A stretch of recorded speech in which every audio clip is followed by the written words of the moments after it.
بسم اللہ الرحمن الرحیم۔ آج دنیا بھر میں امراض کا غلغلہ ہے، لوگ سہمے ہوئے ہیں اور جگہ جگہ حفاظتی اقدامات کیے جا رہے ہیں۔ لوگ اپنے گھروں میں محصور ہو چکے ہیں اور کتنے ہی لوگ ذہنی طور پر مفلوج ہو چکے ہیں اور ہر فرد ایک دوسرے سے خوف کھا رہا ہے۔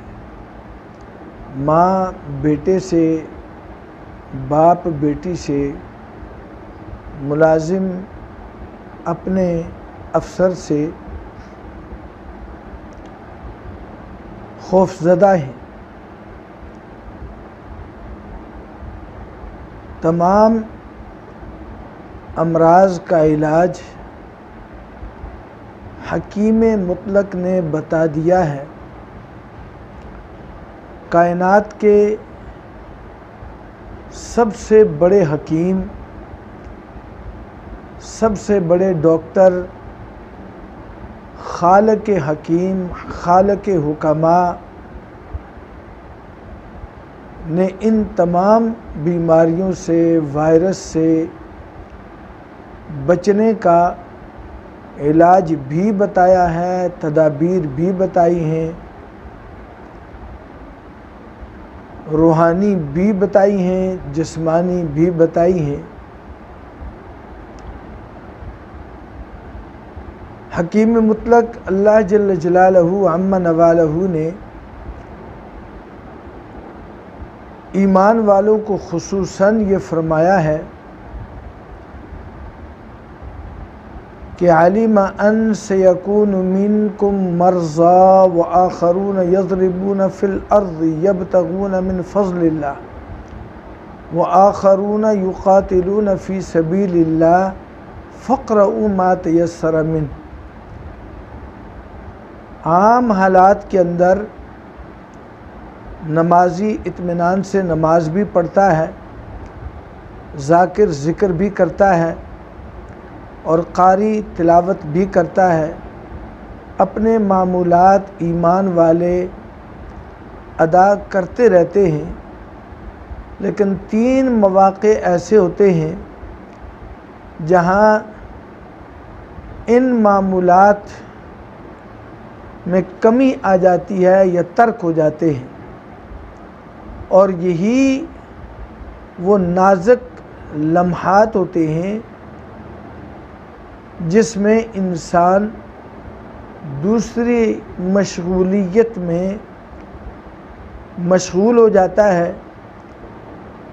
اور ان چیزوں سے وہ غافل ہو جاتا ہے۔ اللہ رب العزت نے فرمایا کہ علم ان سیکون منکم مرضی، تم میں سے بہت سے ایسے ہوں گے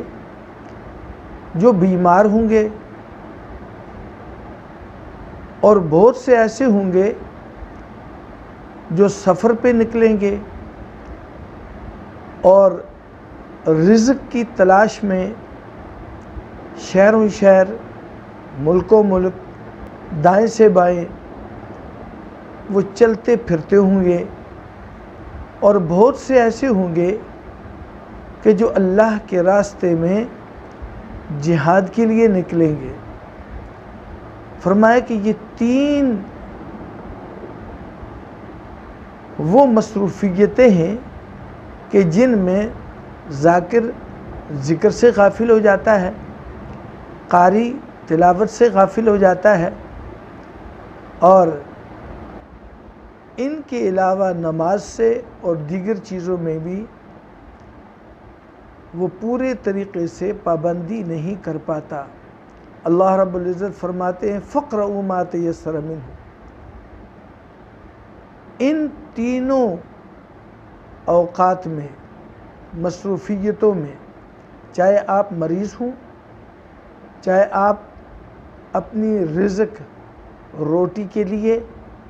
قریہ قریہ، شہر والا دیہات، بین الممالک یا بین ملکوں کے درمیان سفر ہو یا اپنے ہی شہروں کے درمیان ہو یا جہاد کے لیے ہو، قرآن کی تلاوت ضرور کرے۔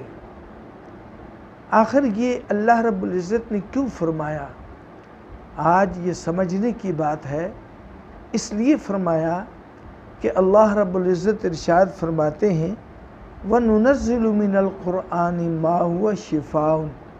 ہم نے قرآن کو نازل ہی اس لیے کیا ہے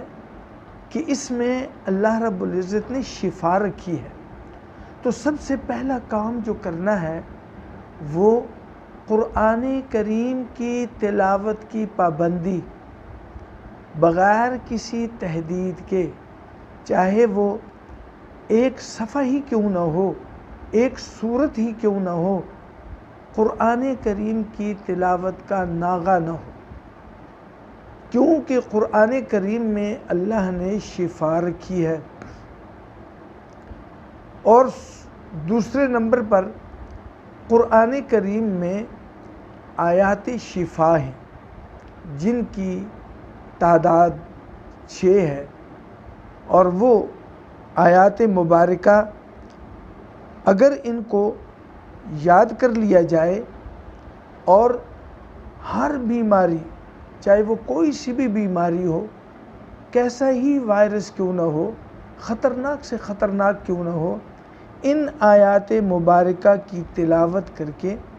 ان کو پڑھ کر اپنے جسم پر دم کر لے تو انشاءاللہ العزیز سب سے بڑے حکیموں کے خالق کا بنایا ہوا یہ نسخہ ہے، کبھی بھی مایوس نہیں ہوں گے، اللہ ضرور شفا دیں گے۔ پہلی آیت مبارکہ وَيَشْفِ صُدُورَ قَوْمٍ مُؤْمِنِينَ، پہلی آیت مبارکہ وَيَشْفِ صُدُورَ قَوْمٍ مُؤْمِنِينَ، اور دوسری آیت مبارکہ شِفَاءٌ لِمَا فِي الصُّدُورِ، اور تیسری آیت مبارکہ وَإِذَا مَرِضْتُ فَهُوَ يَشْفِينِ، اور چوتھی آیت مبارکہ فِيهِ شِفَاءٌ لِلنَّاسِ، چوتھی آیت مبارکہ فِيهِ شِفَاءٌ لِمَا فِي الصُّدُورِ، اور پانچویں آیت مبارکہ وَنُنَزِّلُ مِنَ الْقُرْآنِ مَا هُوَ شِفَاءٌ وَرَحْمَةٌ لِلْمُؤْمِنِينَ، اور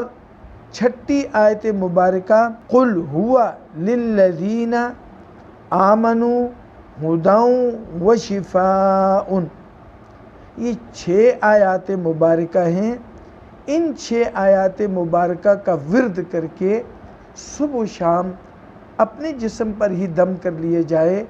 تو انشاءاللہ العزیز کامل صحت عطا ہوگی، ہر قسم کا وائرس ختم ہو جائے گا۔ اس کے ساتھ ہی جو تدابیر بتائی گئی ہیں ان کو ہمارے پیارے نبی حضرت محمد صلی اللہ علیہ وسلم نے اپنی سنتوں میں اپنی امت کے لیے چھوڑ کر گئے ہیں۔ فرمایا کہ وائرس کا گڑھ آماجگاہ بیت الخلاء ہے، جب جائیں تو دعا پڑھیں، اور جب فارغ ہوں تو دعا پڑھیں، اور جب نکل جائیں اپنے ہاتھوں کو دھوئیں۔ اور اللہ کے محبوب صلی اللہ علیہ وسلم بسا اوقات ایسے مواقع پر اپنے مبارک ہاتھوں کو مٹی مل کر بھی آپ دھو لیتے تھے۔ اسی طریقے سے مسواک کا کرنا، اللہ کے محبوب صلی اللہ علیہ وسلم رات کو سونے سے پہلے، کسی بھی پہر سو کر اٹھنے کے بعد، ہر نماز کے لیے وضو کرنے سے پہلے، کھانا کھانے کے بعد، کھانا کھانے سے پہلے ہاتھوں کا دھونا، کھانا کھانے کے بعد ہاتھوں کا دھونا، پانچوں نمازوں میں ہاتھوں کا اور اعضائے وضو کا دھونا، یہ وہ احتیاطی تدابیر ہیں کہ جو ہمارے پیارے نبی حضرت محمد صلی اللہ علیہ وسلم نے اپنی امت کو عطا فرما دی ہیں۔ رات کو سوتے وقت بستر کا جھاڑنا اور اپنے کپڑوں، اپنی جوتیوں اور جوتیوں تک کو جھاڑنا، یہ ہمارے پیارے نبی حضرت محمد صلی اللہ علیہ وسلم نے ہمیں بتائیں۔ کھانے اور پینے سے پہلے بسم اللہ لا یضر مع اسمہ شیء فی الارض ولا فی السماء وہو السمیع العلیم، زمین و آسمان کی کوئی بھی مضر چیز نقصان نہیں دے سکتی۔ میں اس رب کے نام سے شروع کرتا ہوں جس نام کی برکت سے کوئی عوارض پیش نہیں آ سکتے۔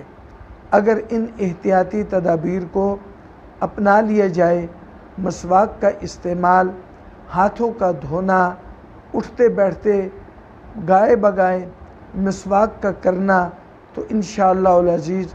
کہیں بھی کوئی وائرس حملہ آور نہیں ہوگا۔ بڑی افسوس کی بات ہے کہ جو علاج ہمارے اللہ، ہمارے رسول مقبول صلی اللہ علیہ وسلم نے بتایا، امت مسلمہ اس سے اغماض صرف نظر فرما کر ایسی چیزوں میں پڑ گئے کہ جس میں آپس میں محبتوں کی بجائے ایک دوسرے سے وحشت، ایک دوسرے سے نفرت، ایک دوسرے سے دوری، مسجدوں کو خالی اور گھروں میں ایک دوسرے سے بھی چھوٹ والا معاملہ۔ اللہ رب العزت پورے انسانوں کو ان آفات سے محفوظ فرمائے، خصوصاً امت مسلمہ کو۔ وما علینا الا البلاغ۔